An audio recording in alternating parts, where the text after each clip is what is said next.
قد سمني أفرتما سينجا بروان ومجرو رأيني بيتها وقبانا نور ود ديرا بادية مقالة يا ربي يا تمان سوري يا مسكين ربي نور تود ديرا نما ومن ما خيس جرو دبته بيخا نور ود ديرا بادية مقالة يا ربي يا تمان سوري هاي أكن بقى نجان دفتن جرتو أكم نجا فيا ولد شانه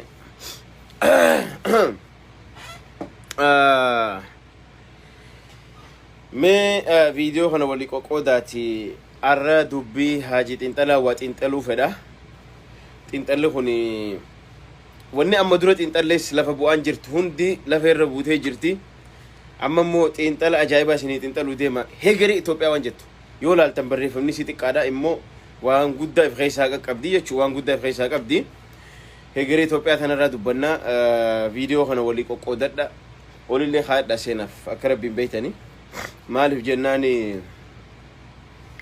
usneetu magaawoma haasawni nu teleefon dhufnu hararaa haasawan qabnu yoo barbaanne ji'a takka teenyee dhufna yoo barbaanne ji'a jaha teenyee dhufna torbaan lama guyyaa takka haala yeroo jechuudha kanaafu mee hegeriin Itoophiyaa maal fakkaatti waan jettu akka amma temperature amma jiru sagaleen hin jiru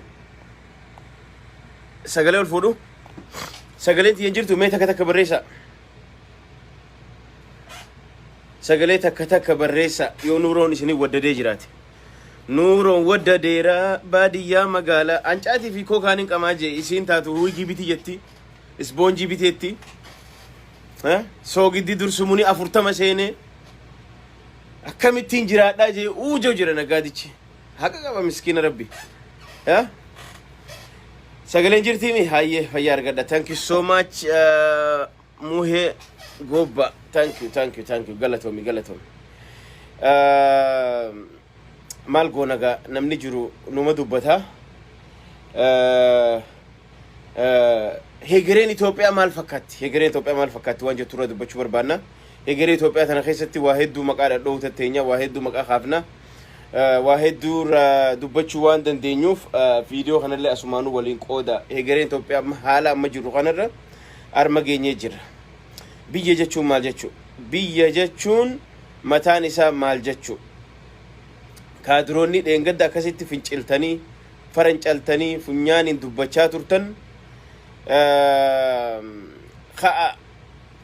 gutaka shaneen irraa balleessa ummata juntaan irraa balleessa warri jettan hundi dhiyaadha dhaggeeffadha dubbiin tun videoon tun maybe qormaata xiqqoo takka isinii kannuu dandeessi isin fayyaduu dandeessi jechuu kanaafuu dhaggeeffadha sirritti abiyoot kaasaahun yookaan abiy namni jedhamu kun odoo sila gorsa yookaan gorsitoota warra dhugaan siyaasaa tana xinxalu jala deeme odoo sila warra dhugaan qabsoo tana armaan gahe jala deeme arra kasaaraan hangana jedhamu irran taa'u jechuu irran dhufu jechuu amma wanni as deemaa jiru waan hamaadha hegereen Itoophiyaa maal fakkaatti lolli Itoophiyaa waan dhaabuu dandeenyu miti waan irraa dubbachuu dhiisuu miti jechuu hanga Itoophiyaa san waliin jiraanna jennetti waa'ee Tigreelee irraa dubbachuu qabna waa'ee Amaaraa irraa dubbachuu qabna waan Oromoo irraa dubbachuu qabna hunda irraa dubbachuu qabna jechuu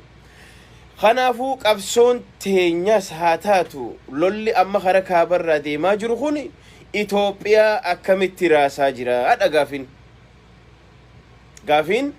Itoophiyaa akkamitti raasaa jiraadha wala mooli qabsiisuu barbaanna amma asirratti warra federaalizimitti amanna jedhuu fi warra federalizimii yoo badde malee Itoophiyaa nageen argattu jedhuu fi warra ahadaawii jedhu irratti jechuudha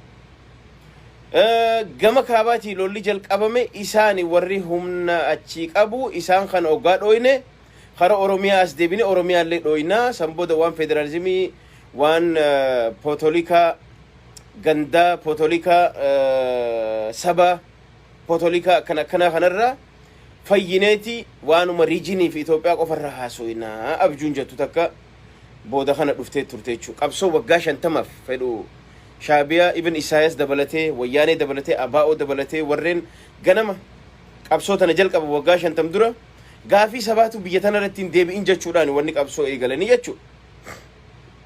Qabsoo tana gaa duuba deebisna warri ja'an warri hijaa qabatu. Abiyoot Kaasahuun Abiyyiin nama hijaa qabatu. Nama akka sabattis haa ta'u akka nama dhuunfatti hijaa si qabatu. Namni hijaa qabatu biyya hoogganuu hin danda'u jechuudha. Qiimanyaadha namichi. Isinii galee kanaaf isaa fi Abiyootii fi Isaasilleen warra hijaa qabatu jechuudha.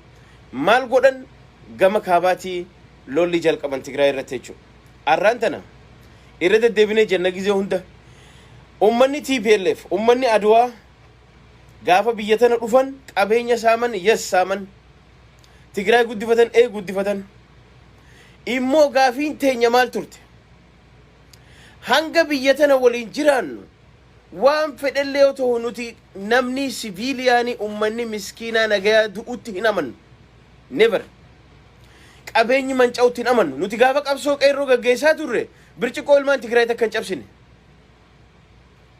arra warshaa huccuu almeedaa carqaa carqiin hojjetaa 10,000 ol daleessisu faabrikaa guddaa Afrikaa keessa jiru gizee ummanni Eertiraa itti seenee daaraa ibidda godhu hin feenu qabeenya kun qabeenya keenya nurraa achitti ijaarame mootummaan saamee yoo waliin jiraanne ummata kana qabeenya ummataa gochuu danda'a jechuudha. Simintoo masoo faabrikaa ibiddatti qabsiisan san yoo mootummaan federaalaa saame kan mootummaa godhee ummanni itti dalagatee jiraachuu danda'a jechuudha. Kuni hundi ummata kana wipe godhuudhaaf genocideedhaaf irra deemanii jechuudha.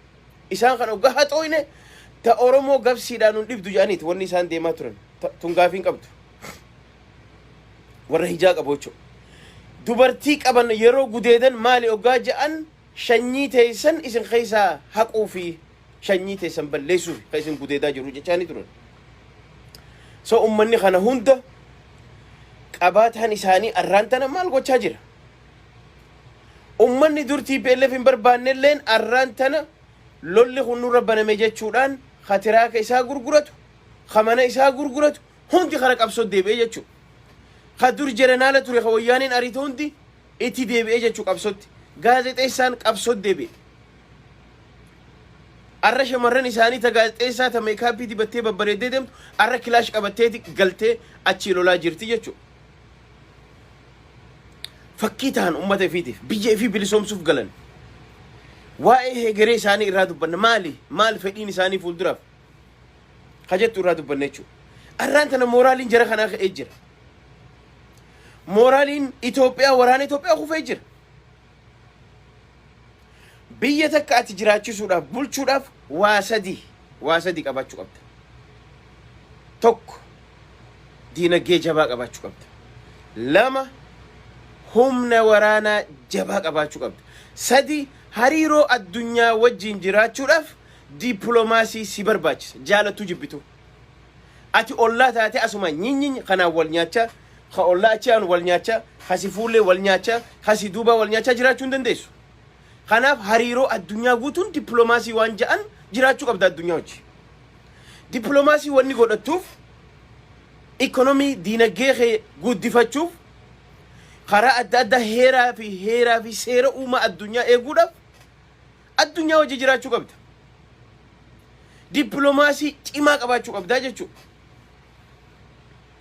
Yoo jara sadeen kana qabaatte ati umrii qabaattaa jechuudha. Amma dura maal jenne jarana aboo karaan ati irra deemaa jirtu kun shirri isin xaxaa jirtan kun lolli isin banaa jirtan kun taa isin hin baasu nu baasa.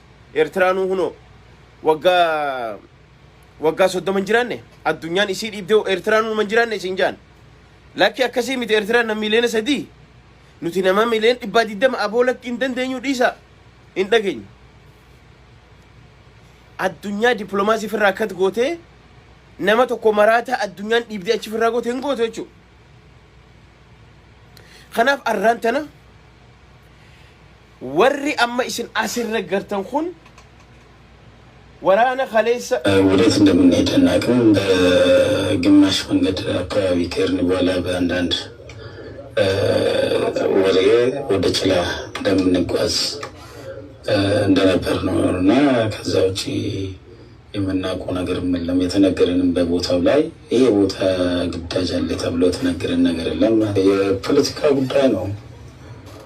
ፖለቲካ እንደምታውቀው አስቸጋሪ ነው። ውስጥ ይሄችን ምን መሰለ በጣም እንጎዳለበት። ላላ ኡመተኸና ሁኒስ ቪዲዮ ብራቲ እንግዲህ ወደ ሌላ ደግሞ እንዳደነግጡ የሚያለቅስ አንድ ወታደር አለ እዚህ ላላ ሰሪ ያለቅሳል። ሁኔታው በጣም ከነማል ጀቹ በርባዴ ትጀረኸኛ ጋፈ ሎሊ ፌዴራሊዝም ይረቲ በነሙ ጋፈ ዱረ ትግራይ ዶኔ ሰንቦት ኦሮሚያት ያስደብ ነጃአኒሁ ኖ ጀነቹ ኢላል ቸለማ ወልደ ኢላል ቸለም ወረ ሀርኪ ቶርባተምን ኢትዮጵያ ሰበቶ ኮመለ ኢረ ጉዳኒሳ ፌዴራሊዝም ይታመና ኢትዮጵያ ከሰ ጋፊ እንደቡ ዲደ ጋፊ ሰባቲ ጋፊ ጎሳቲ ጀቹቲ አመና ሰንኸይሳ ወሪ ኢራቸ ተኮ ቀቡ ወረ አከ ትግራይ ወረ አከ ኦሮሚያ ሲዳማ ኡመታ ከና ጀቹ ኑቲ ጀርሁን ዱጋዳ ኢትዮጵያ ጋፈ ቡልቸን አፋኑም አከኑመ ጀቻ ቱር ቲፒኤልኤፍ ጋፈ ዱፍቴኑ ጭንቁርስቴ ኤኑ ጭንቁርስቴ ገሩ ሆባኑ ጭንቁርስኔ ኦፒዲዮ ወጅኑ ጭንቁርሳ ቱርቴ ኡመታ አከነቲ ቦጂቴ ከና ጃርቴ ፊዴ ኦሮሞ ፊስ አማራ ፊስ ደቡብ ፊስ ጃርቴ ፊዴቲ nu cunqursaa turte waliin nu fixaa turanii waliin nu jeesaa turanii jechaa turre jechuudha. Yoo haqa argatan taate yoo firdii hirkatan taate hundi isaanii alamuu simeelleen abbaan duulaallee waliin firdii argachuu qaban jechaa turre nuti. Malee ummanni nagayaa tiifatuun dullattiin dullachi daa'imni dubartiin akka isaan akka arbicitarra dhiitatu akka isaan kun miidhaman hin feene. qabeenyu nagaa akka mancaa'uun feen gaafa ati waraana Itoophiyaa qabduu fi Eertiraatii fi warra ristii deeffanna joo qabatee deemtu iddoo tana namaa miidhama. Arrammoo jarri kun lola kana akka isaan jaanitti kumaatamaan booji'aa jiran deemaa jiran viidiyoo argaa jira. Jarri wanni ilaaluuf Maanchistarii fi wannaa ilaaluuf deemaa jiran kubbaa ilaaluuf deemaa jiran booji'amanii deemaa jiran. Dilla kun jechuudha.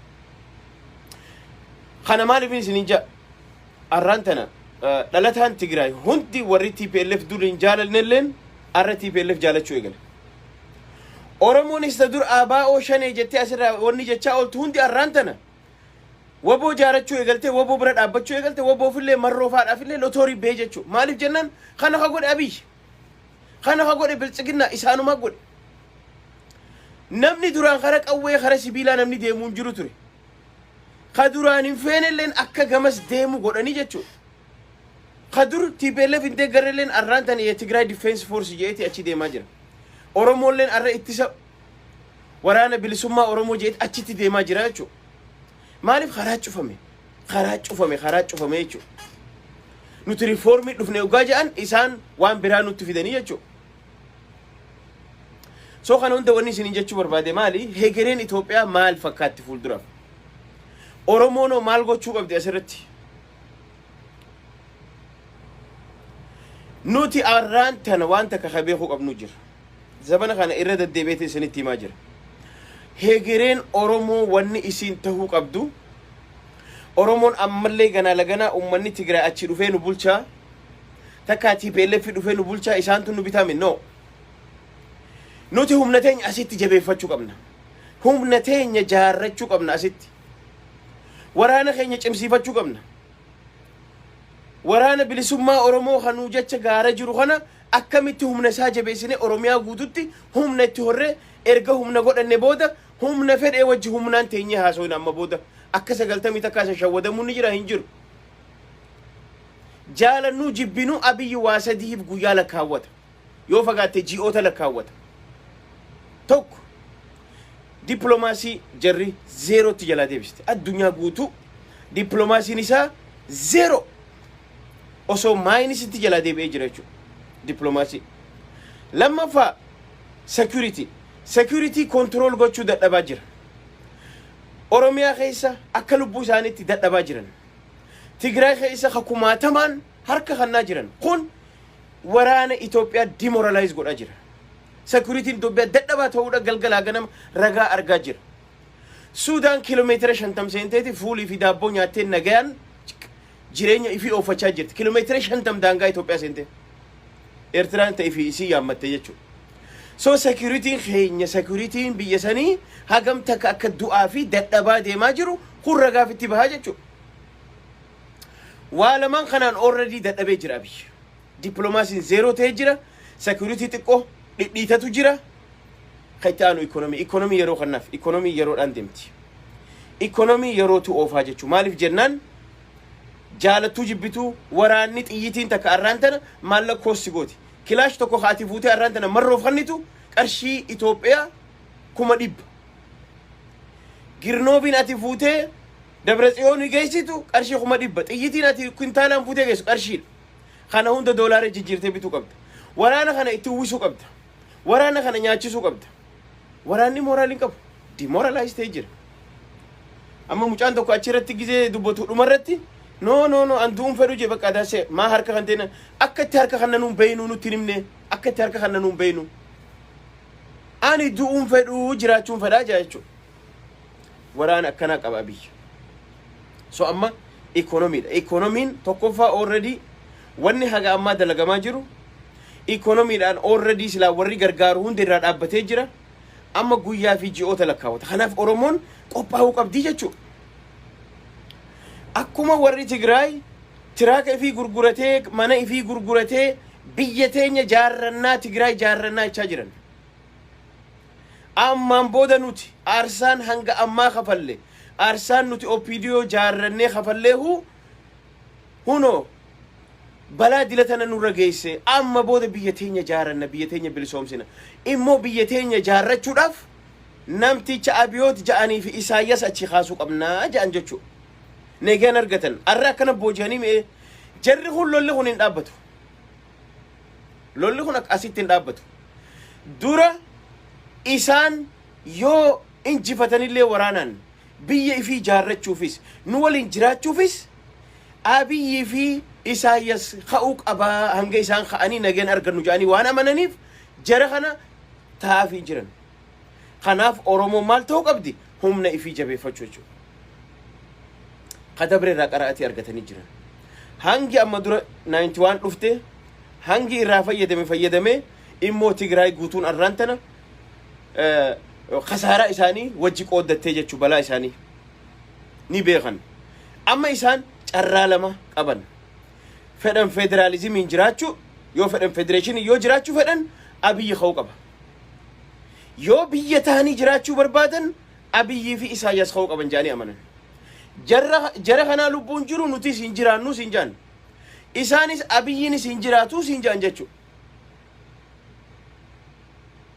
Kanaaf dirqama isaanis qabsoo fi itti fufanii jechuudha.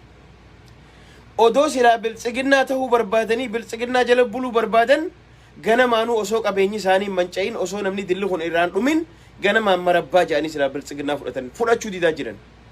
Kanaaf arra warri xurataa bee haa ta'u warri gaazexeessaa haa ta'u artistii haa ta'u abbaa qabeenyaa haa ta'u hundi wanni qabsoo isaanii deebi'aniif biyya ifii bilisoomfachuu fedhan jechuu amma booda addunyaallee rikogniishinii ni kannitiif akka Somaaleetii miti. Amma Somaalilaandii addunyaa rikogniishinii dhorkattee jirti. Isaan immoo addunyaa rikogniishinii isaan jaaramuun nuuf gaarii. Nuti karaa hundattuu benefiita qabna amma booda jira keenya. Dhaggeeffadhaa. Oromoon qalbii qabdu gurra banii caqasi. Tigraay biyya taatee jaaramuuf Oromiyaaf dawaa qabdi. Yoo federeeshinaan teenyallee ammaan booda barcuma takka warra listii deeffatuu fi Abiyyi wajjin teessu jarri tana booda. Ammallee carraa qabda. Carraa kana immoo ati akkamitti itti fayyadamtaa dha kuweeshiniin jechuu amma. Carraa kana akka itti fayyadamnu humna teenya jabeeffachuu. Humni teenya gaafa jabaatte akka duritti koottaati nu bulchaa. OPDO nama dura deemtee Oromiyaa keessa mana namaa agarsiiftuu hin jirtu amma booda. Fedhan haa dhufan yoo dhufan nu wajji haasa'uu qaban. Yoo dhufan nu wajjiin tadaraaddaruu qaban. Humna yoo qabaanne nu wajji humna teenya wajji ta'anii haasa'anii jechuudha. Waraanni bilisummaa Oromoo dur hanga bahaa ture arraan tana Oromiyaa guutuu keessa jira jechuudha. Wallagga odheete waraanni bilisummaa Oromoo jira kaaba odheete kibba jiddu gala Harargeellee jira jechuudha ammaan tana waraanni adda bilisummaa Oromoo. Kanaaf humni teenya jabaachuun waraana keenya jabeessuun humna teenya jabeeffachuun ummata